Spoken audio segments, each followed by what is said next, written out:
Labors of Hercules. It seemed that history was repeating itself.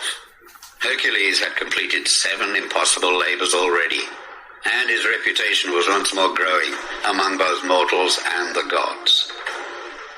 With the help of his friends, he had driven the mares of Diomedes to the sea. Yet Thracian soldiers, the Bistones, had attempted to reclaim the beasts. In order to repel this threat, Hercules had left the care of the horses to Abderos. But the creatures, black-haired and wild, had dragged his friend to his death.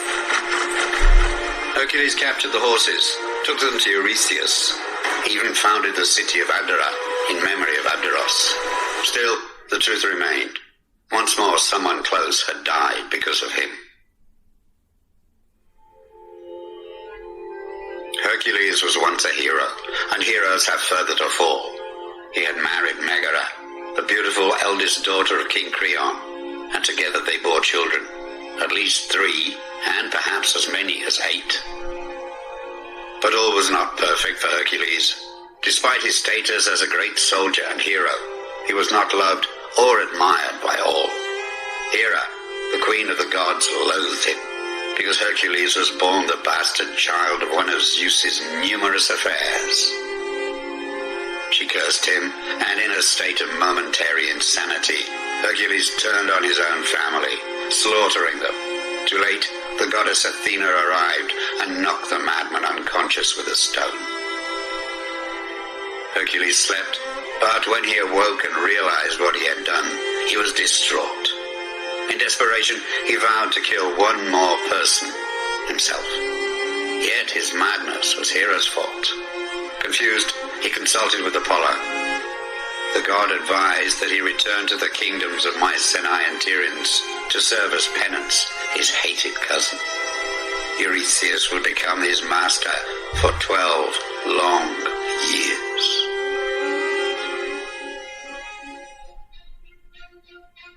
Eurystheus presented Hercules with 10 tasks to undertake, each designed to humiliate, or better still, kill him. Firstly, he was sent to destroy the Nemean lion and return with the creature's skin. The fearsome beast was immune to attack from weapons. Only a human hand could harm it. Hercules tracked down the lion and fired an arrow into its rippling flanks. It simply bounced off. But Hercules knew he was paying a penance for killing his children, and if he died in the process, it was no more than he deserved.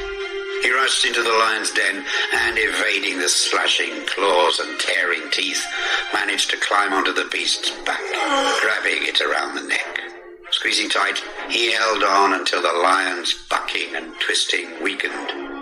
Its head ceased to thrash, and slowly the light of life left its eyes. Still, though, the task was incomplete.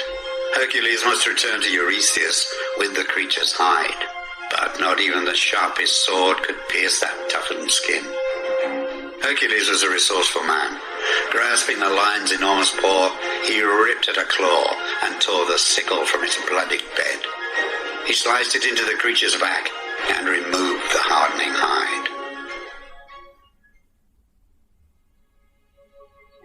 Shocked that he had completed the task, Eurystheus sent Hercules off once more.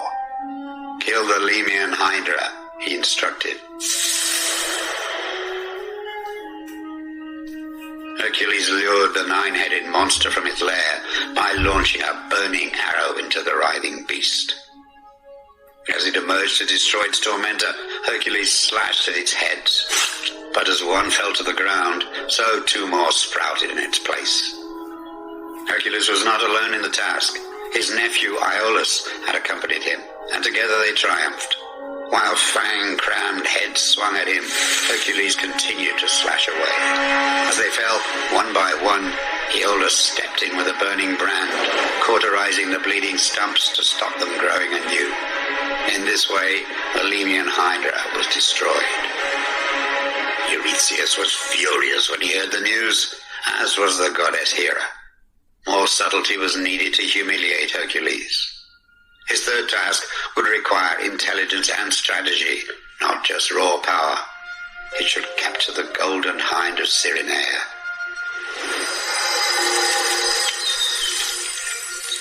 The gigantic golden horn creature could run faster than storm-driven clouds. It was also a sacred pet of the goddess Artemis, and Hercules tried everything to capture the creature unharmed. For a year he chased it across nations, and finally, desperately, felled the animal with an arrow. As he arrived at the palace with the injured beast on his shoulders, Artemis stopped him. Only when he explained the reason for capturing the hind did Artemis relent from issuing punishment of her own. She healed the hind, and, fully recovered, it bounded away with her before Eurystheus could take it as his own. Thus, Hercules completed his task, while the hind retained its freedom. Eurystheus was not finished. Next, he sent his cousin to capture the Erymanthian boar, a gigantic animal living on a mountainside. Humans, animals, buildings, all were crushed under its lumbering charges. But faced with a determined hunter such as Hercules, the boar ran until exhausted, and was easily captured. His fifth labor was an unusual one. Eurystheus demanded that the Augean stables, home to 1,000 cattle, be cleaned for the first time in 30 years. A humiliating task, surely made impossible by the instruction that the work be completed in just one day. Their owner, the crooked Augeas, offered Hercules 10% of his stock if he should succeed. Hercules surveyed the scene. Nearby the rivers of Peneus and Alpheus flowed. Muscles rippling, he shifted a rock, diverting the rivers. They rushed through the stables, bleaching them clean. Hercules waited for his reward, but Augeas reneged on his promise. Hercules was not a man to be shortchanged, and exacted swift revenge before passing the stables to Augeas' son. Although Eurystheus was failing to humiliate Hercules, his kingdom was being relieved of many problems. Next were the Stymphalian birds. These terrible bronze-beaked creatures ate flesh, flew on metallic feathers, and spread poisonous dung. It seemed as though defeating them would finally deter Hercules. Numerous, deadly, and able to fly, he could not destroy them. But the gods were smiling on him. Athena offered a crotala, a loud clapper with which he could disorientate the birds. Scaling a mountain, Hercules sounded the crotala. Terrified, the creatures flew in disarray, allowing him to pick them off with his slingshot and bow. The destruction of another deadly creature was to be his seventh labor. The Cretan bull, father of the Minotaur, was passing through Crete, destroying everything in its path. But as powerful as the beast might be, its journey through the Mediterranean island helped Hercules. Minos, the king of Crete, assisted him, and together they were able to creep up on the bull and capture it. After seizing the mares of Diomedes, Eurystheus had just 2 tasks left with which to humiliate, perhaps even destroy his cousin. This time, he believed he could set a task that no man, not even one as great as Hercules, could perform. Obtaining the belt of the mighty Amazonian queen, Hippolyte. Once more, Eurystheus underestimated his servant. Hippolyte recognized heroism in others. Admiring Hercules' skills, she offered the belt as a gift. But then came a twist. Hera had disguised herself as an Amazon, and seeing Hercules succeed in his task, spread the rumor that he intended to kidnap Hippolyte. The Amazons were fooled, and set about attacking Hercules and his friends. In the unfortunate battle that followed, Hippolyte was killed. Just one labor remained, the toughest to date. On the island of Erythea resided Geryon, son of Titans, descendant of the Gorgon Medusa. The fearsome beast possessed 3 heads and 6 legs. Hercules' task was to capture Geryon's cattle. He landed on the island and faced immediate attack from Geryon's servant and his slathering 2-headed hound. Hercules had no choice but to kill his assailants, and when news of this reached Geryon, he set about hunting down Hercules himself. But even the creature's massive size was no match for Hercules' arrows. As the monster died, Hercules rounded up his cattle, no small task in itself, and returned to Greece. He had succeeded. He had completed the 10 labors set for him. But still Eurystheus was not satisfied. "You had the help of your nephew to kill the Libyan Hydra," he sneered. "And it was not you who cleaned the Augean stables, but the flow of the rivers." Hercules nodded. The claims were exaggerations of the truth, but his tasks were steps towards his own rehabilitation. The world was becoming a more peaceful place, and the people of the kingdom were starting to see the fruits of his labors. Hercules was on the path to redemption.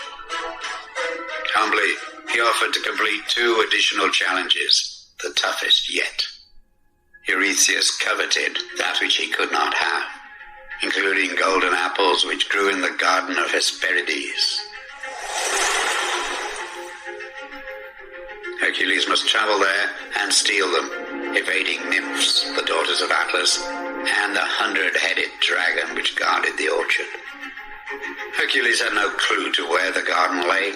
Eventually, he found himself at Mount Caucasus and discovered Prometheus, who had given fire to mankind. As punishment for this, the gods had chained him to a rock and tortured him by having an eagle tear at his liver. After the bird left, his liver would grow back, and the agony endured once more the next day. Hercules freed Prometheus, and in return the old man told him how he could get the apples. Find Atlas, relieve him from carrying the earth on his shoulders, and the god would collect the fruit. A good plan, until Atlas refused to take back the way to the world. But Hercules was shrewd. "Carry the world for a moment?" he asked, "while I put on pads to protect my shoulders."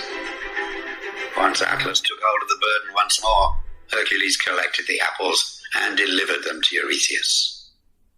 The final labor of Hercules was the most dangerous of all. He was charged with capturing Cerberus, guardian of the underworld. Cerberus was the most fearsome creature imaginable. Serpent-tailed, snakes writhing from its spine, its triple hound head slathering mercilessly. After many months, hardships and battles, Hercules came upon Hades, the god of the underworld, who promised he would give Cerberus to him if he could defeat the beast using just his own hands. And Hades was as good as his word. The fight was fearsome, Hercules enduring deep wounds from the teeth of the hounds, poison from the snakes, and slashes from the serpent tail. But his faith was true, his spirit unbroken, and his surge for redemption so strong that Cerberus was defeated, and Hades sent the creature with Hercules to Eurystheus. The labors were completed, Hercules was redeemed. There was more.